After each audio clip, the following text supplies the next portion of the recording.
Welcome back to the Emotional Man live stream podcast. Today we are live streaming on Facebook.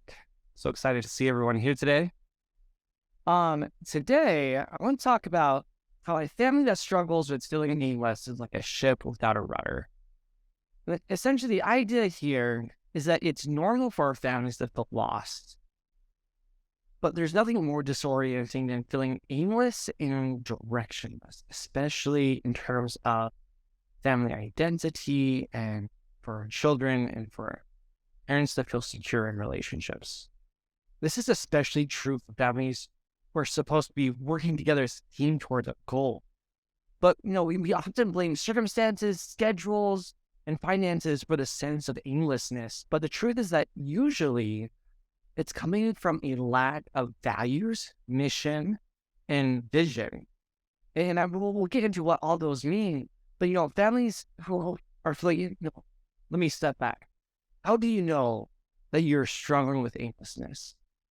You might be experiencing low motivation, poor communication, and just have this sense of existential crisis in terms of the security, identity of your role in your family, and whether or not your family is going to still be together, a couple of years down the road.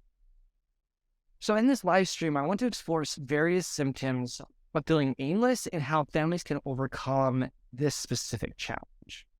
So let's talk about kind of one of these first fundamental pillars of feeling like you have a direction, and that's values. One of the primary reasons why families struggle with feeling aimless is because they lack a clear set of shared values. Now, we've talked about this in the past. Now, even if individuals know what their values are, and that's saying a lot because most individuals haven't taken the time to really understand what they value.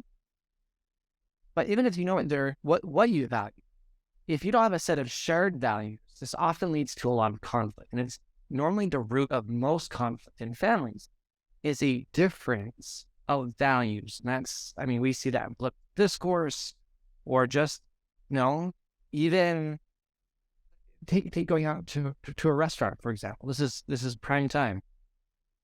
If you value one food over the other and those values clash, it results in community conflict, unless you can find something that you both enjoy. And that's what shared values are like.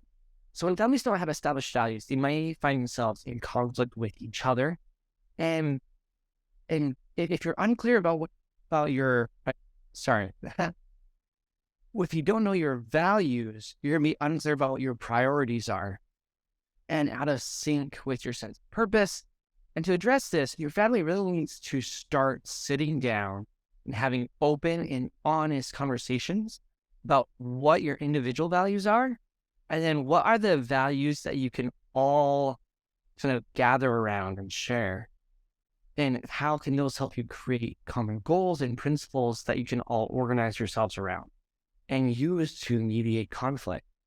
It tends to be kind of a messy situation because individuals with individual values may have to come together and realize that you may have to come up with a set of shared values that are separate from your independent values. And are you able to, place higher priority of these shared values to resolve conflict? And those families that can do resolve conflict, and those are the ones that last. Yeah, let's talk about vision. One of the reasons, and I think this is especially key in this conversation of feeling aimless, because obviously aim is all about a target. Aim is all about direction. And vision is all about what you want to become or what you want to achieve. So if you don't have vision, that the result is you don't have anything you're working towards. You feel directionless. A family's vision can include things like where you want to live. And vision, I think, often is more of a statement of who you want to become and what you want to achieve in this life. And it tends to be more broad strokes than, let's say, a 10-year goal. A 10-year goal may include things like the size of your family, location where you're living, your finances, and culture. And whereas your vision statement, let's say you have a set of shared goals, let's say that they're love and growth. Your vision statement may be something like we are going to make the world a more loving place, or we are going to make our home a place of love. So it's like this future state that you're working towards. And when you have it, as long as it's connected to your shared values, it'll be a vision and a destination that all of your family want to towards. I think one of the biggest issues that we see with clients is that the vision is created by one person and then thrust on somebody else. Because it's easier that way. It's easier for one person to come up with a vision that aligns with the values that they care about and then try to get everyone on board. But it often builds resentment, resistance, and apathy if no one else is involved. And this is, I'm starting to think about my own family, because when we set up our initial set of values, which is, nears are kind, nears are grateful, nears can feel hard things, emotional resiliency, none of our kids were really old enough to participate in the process. And one of the things that you want to do when you want to ensure that your whole family's bought to the vision is that everyone has bought in by contributing towards it, and that they all have skin in the game. They all have something that they really value in this direction for the family. And it's something that you'll want to revisit at least once a year, see if, are our values, are these values, they still fit where our family's at and are at this stage of life. And I would caution against changing your values up too often. I think having a set of values provides a set of stability. And so it's something you probably want to reaffirm together as a family, but I would caution against changing it too much too often. Let's talk about mission. Now, this is this is something I've taken some liberty in defining in the Near It coaching programs, especially for our 8-week Chart a New Direction, which is it's an intensive coaching program for families that we're really excited. We're launching soon. I would love you to participate. So a mission, if a vision's about what you want to become and what you want to achieve, your mission statements talks about how you're going to do that. So it's normally a buy state. So let's say you have a shared set of values of love and growth, and you say, we are going to make the world a more loving place. That mission statement is going to say buy. We're going to make the world a more loving place by increasing our capacities and desires to grow, to reach out to others, to care for others. And it kind of outlines by, and it normally ties back to your value statement. But that gives you a set of destination and the general principles of how you're going to get there. If you lack the mission statement, what you might find is that you start working towards the end using different means, which can again create conflict. Because if one of you is okay with, say, bribing your children to be obedient, or bribing your children to XYZ, to love other, to express some kind of affection, whereas you're not okay with that. You'd rather be spontaneous and driven internally. The means can clash just as much as the end can. And so it's really important to agree on the buy statements, being in constant communication on how to achieve that bit, how you are going to achieve your mission or your vision. And so a powerful way to go, the mission statement is a powerful way to ground your family, because it helps everyone understand not only where you're going, but how you're going to get there. And it'll help inspire them to achieve that vision, because generally, if you don't know how to do something, you end up avoiding it. This is a cognitive bias. Things that we don't know how to do, we tend to avoid. And I experience this every day as I continue with this company. The work that I know how to do comes very easy to me. The work that I don't know how to do, I find that desire to avoid it. It takes extra energy, it's uncomfortable, all those things I like to. So let's say you have your vision, you have a mission, you understand how you're going to achieve something. The next real key ingredient here for overcoming aimlessness is actually an action plan. And this is different from a mission statement, because the mission statement is all about guiding principles, and then your plan is all about how you want to do that.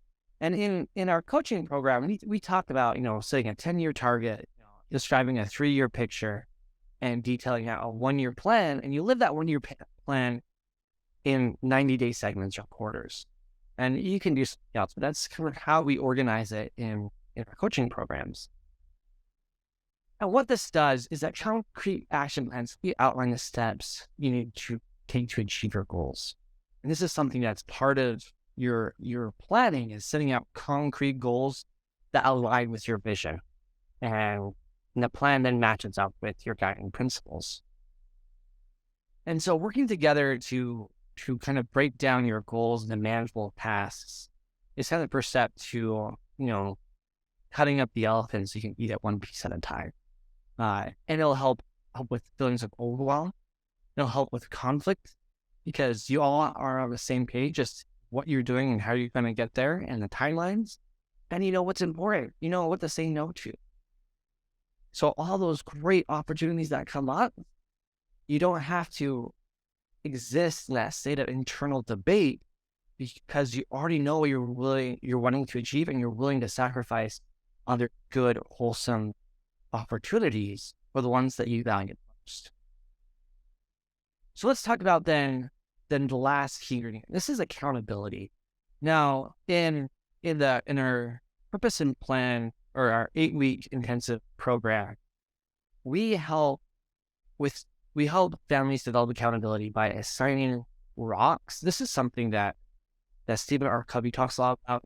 The rock is like the really important priority that you need to put first in the jar. Otherwise, if the sand or little rocks get put in there first, you'll never get your rock accomplished. And the rocks are like these important milestones in terms of achieving your goals. So for instance, let's say you wanted to have a child in, say, 2 years. You'd identify all the obstacles or all the areas that require change. And then those then become the action items to achieve that change, become rocks. And you identify like 2 or 3 each 90-day segment so that outside of the hub bustle of the day-to-day family chaos, you can set aside time and energy to achieving these things that will help you. So for instance, if you're wanting another child, well, maybe you need to look at your nutrition so that, both of you are able to conceive. Maybe you need to look at your finances. Can you support another child? Is there any changes that need to happen there?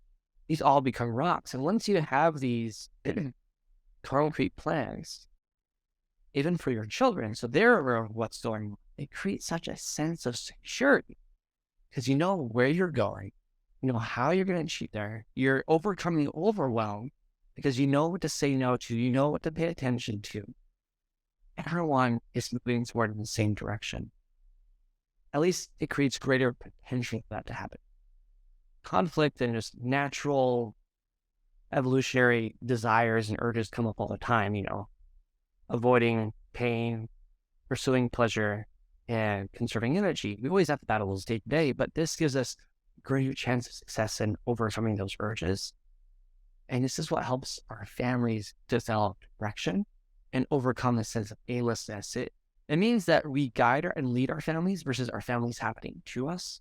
And just like in business, if we don't have a strategic objective, the company, we're less likely to beat our competitors. We're less likely to be able to use our resources correctly. We're unable to identify the projects that push forward in achieving a long-term profit for the company. And these same principles apply to our families. If we want our family to stay together and to enjoy being together in the long term, we definitely need something to build on that we value. We need to build a destination of all the shared values. This is one of the reasons why Narrative Coaching exists. I'm actually super excited to share about how close we are to launching our 8-week intensive family coaching program. That we're still deciding on the name. So if you listen to this and you want to pop in your vote, we put out several polls, but we're looking at calling it the 8-week turnaround because it allows us to turn our family around or maybe chart a new direction. 8-week family coaching program. So I'll share with you soon once we figure out the final name part, but we're really excited. We're looking to roll this out about mid-May.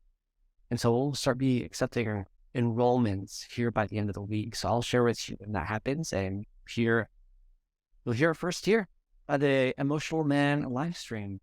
Thank you all so much. Thank you for listening, and we'll see you tomorrow.